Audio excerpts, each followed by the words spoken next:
एक बात जीवन में बहुत अनुभव की हम बताते हैं, अपने विचार में संक्रामक विचार ना आने दे। साधक, भगवत प्राप्ति के मार्ग का उपासक अपने विचारों को सदगुरुदेव के और शत शास्त्रों के विचारों से मिलाए। बस अन्य के विचार हमें नहीं चाहिए। नहीं, हमारे विचार में संक्रामक भाव आ जाता है और वो हमको गिरा देता है। ये अपने जीवन का अनुभव कहते हैं। रिश्ते, नाते, संबंध, मित्रता, व्यवहार परमार्थ में नहीं चलता।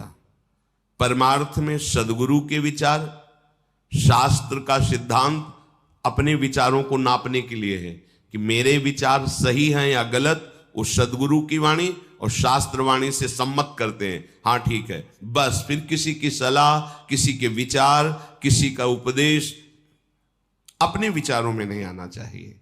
ये बहुत अनुभव की बात कहते हैं। इसमें आप सदैव सुखी रहेंगे, आपकी साधना बढ़ती चली जाएगी। नहीं, अलग अलग विचारधारा के जब हमारे अंदर वो विचार जाते हैं तो हमारी निष्ठा, हमारी श्रद्धा, हमारी साधना डगमगाने लगती है। बहुत ये अनुभव की बात कहते हैं, उसकी व्याख्या करने की जरूरत नहीं। इस बात को केवल मान लीजिए। अपने विचारों को संक्रामक होने से बचाइए। अगर आपके विचार शिष्णोदर परायण पुरुषों के संग से संक्रामक हो गए तो आप चाहे जितने अच्छे साधक हो, आप भ्रष्ट हो जाएंगे। विश्वास कीजिए हमारी बात का। अपने विचारों को संक्रामक न होने दीजिए दूर से। इसीलिए शास्त्रों में परमार्थ के साधक को असंगोहम पुरुषः, ये सिद्धांत सिद्ध करने के लिए कहा गया है। असंगोहम पुरुषः, बाहर से असंग और स्थूल शरीर, सूक्ष्म शरीर और कारण शरीर, तीनों से असंग।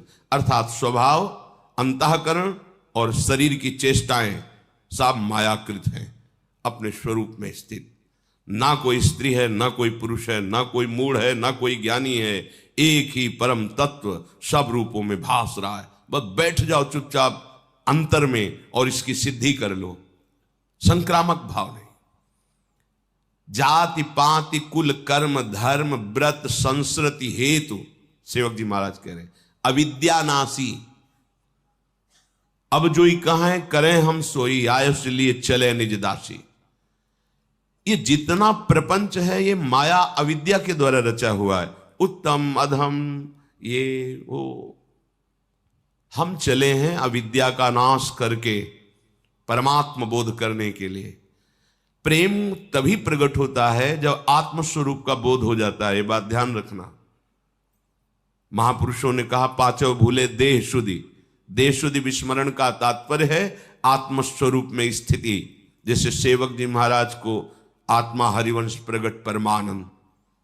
जब तक देहाशक्ति है तब तक परमार्थ का आनंद क्या है ये आपका अनुभव करने की सामर्थ्य नहीं। ना अंतःकरण में, ना स्वभाव में है।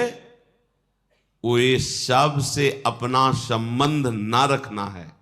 इसी से खाते पीते उठते बैठते चलते फिरते सब चेष्टाएं दिखाई दे रही, लेकिन वो कुछ नहीं कर रहा। जिन्होंने केवल इंद्रियों के भोगों को ही सुख माना है, ऐसे लोगों से संभाषण, ऐसे लोगों की सलाह, ऐसे लोगों के साथ उठना बैठना आपके विचारों में संक्रामक भाव पैदा कर देगा। जो आपने दृढ़ निश्चय किया है भगवत प्राप्ति का, उसमें बाधा पहुंच जाएगी। महापुरुषों ने तो इतना कहा, सर्प का संग कर लेना ठीक है, लेकिन विषयी पुरुष का नहीं। गोस्वामी तुलसीदास जी ने तो कहा, बरुभल बास नरक करता था, दुष्ट संग जनि देव विधाता। नरक का बास अच्छा है, लेकिन विषयी पुरुष का संग अच्छा नहीं। बहुत सूक्ष्म विषय है। नरक के बाद से हमारे पाप नष्ट होते, लेकिन विषयी पुरुष के संग से पाप प्रवृत्ति बढ़ती है। सांप काटेगा तो उसके विष की औषधि भी है, या बहुत एक शरीर नष्ट होगा, लेकिन विषयों के संस्कार हजारों जन्मों तक हमें जलाते रहेंगे, जैसे अभी जला रहे हैं पीछे किए हुए विषय सेवन से।